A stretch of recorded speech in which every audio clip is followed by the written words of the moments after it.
all that stuff, pretty much false. It's been proven. That's all I got to say on it.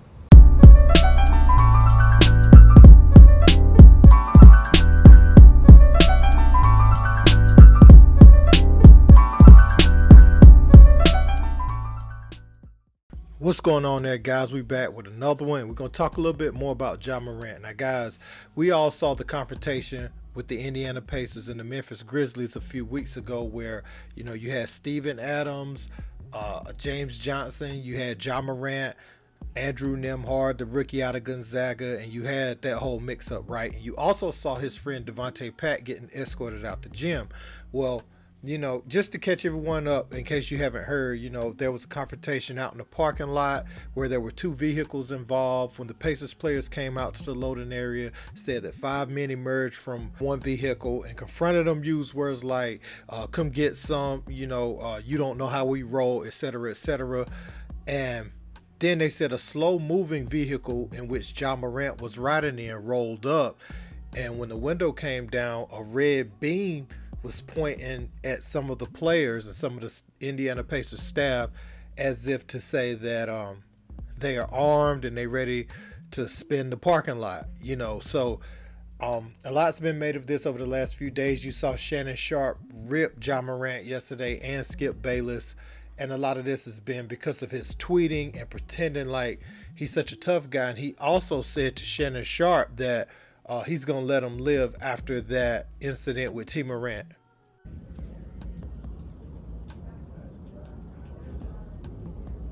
Let me think. Nah, I ain't gonna address that. I'm gonna let him live today. Anybody else? So Shannon responded, and he had some words for Ja Morant about that. And this is what he said. Stop pretending. All you do is yap and talk about, I'm going to let him live to see another day. I'm going to do this. You're not going to do nothing. So today we finally hear from Ja Morant. He gives his take on this whole situation and pretty much says that everything is false that's listed by The Athletic, what's being reported by all these major media outlets and everything. This is what he had to say. Check it out. Nah, all that stuff, pretty much false. It's been proven.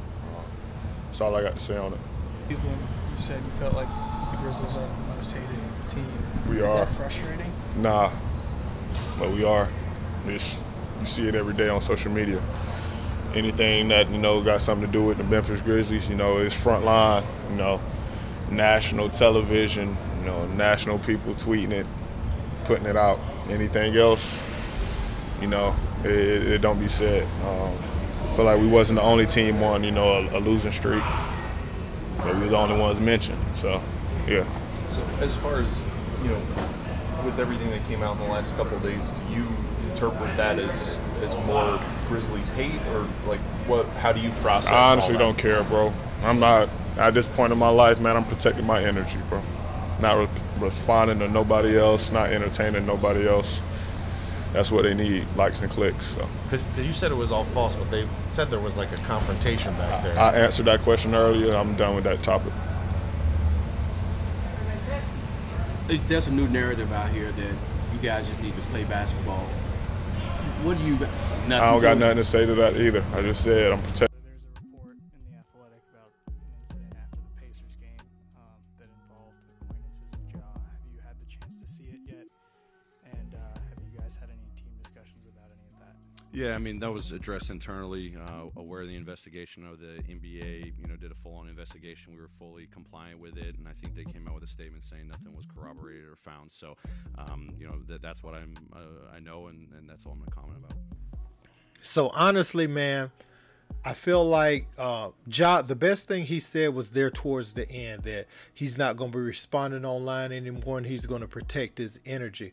You can't play the victim because you've been saying you want all the smoke. It's free to see how hollows feel. You've said a lot of these things and you brought a lot of this negative energy towards yourself. So at this point, it probably would be in your best interest to not talk and just go out and play basketball. Go back to being Murray State, Ja. Have an edge, but don't make it gangster. It's a difference. You can't live the life that we're told that Allen Iverson lived in 2023. Okay, that's just not going to make you look very good just because everybody's holding a camera phone and everything. Back in the day, I'll give you that sometimes things was he say, she say, and it couldn't be proven. You heard about these brawls with like Steven Jackson and the Pacers and them at clubs, and you heard about different athletes getting into situations, but you didn't see them. They were just pretty much word of mouth. Well, now Ja's able to tweet in real time, screenshot is there, and then when you have something to support the behavior that you're portraying, then you have to expect people to start to believe some of that. And I think Ja is early enough in his career to turn this around. Keep that edge, keep that toughness of Memphis. Like pretty much Zebo, like take Zebo for example. Zebo was about that life. Tony Allen was about that life, and you didn't really hear. I ain't gonna say you didn't hear they didn't get into stuff, but as far as overdoing it, they weren't like that. You know, now you've heard about Tony Allen beating up the man in the bathroom. It was a big time high profile gangster in Chicago in the bathroom stall. You heard about all that. In Zebo, you saw how he punked Boogie Cousins right there on the court and everything. And there were several other incidents. So not to throw dirt on those guys, but I'm just saying during their playing days, you heard about these things. You also heard how filthy Tony Allen did OJ Mayo on the plane. But Ja's taking it somewhere else when he's talking about bringing gunplay into the equation. And I feel like maybe he's seeing the light, and I'm hoping he is. He's an immense talent, man. And what we want to see you do is play basketball, and we want you to speak intelligently. I ain't saying shut up and dribble. I want to hear your thoughts because I know you're really smart and you have a lot to say about the world. But trying to be a gangster rapper, it just that's just, we don't want to hear that. We don't want to hear that, man.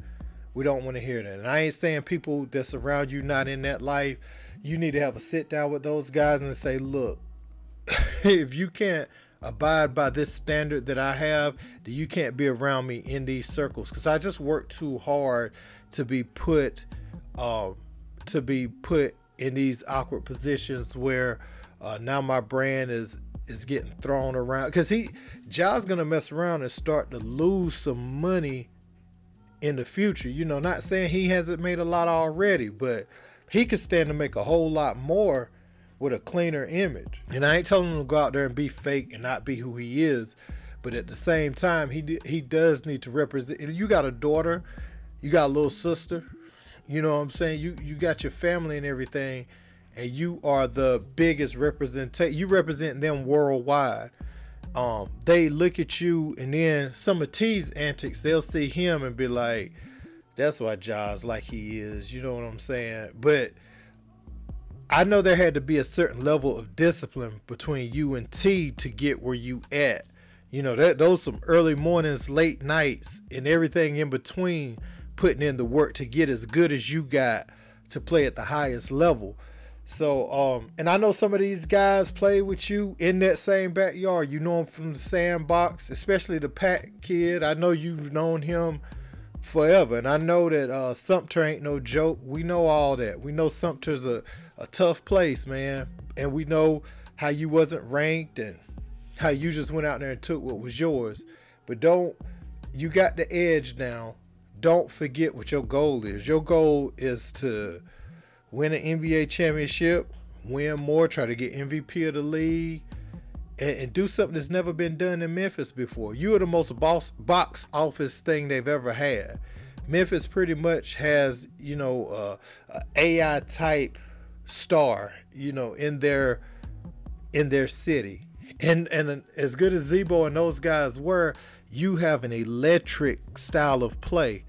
So, man, don't mess that up. That city is yours. Do what you got to do. Keep balling out, man.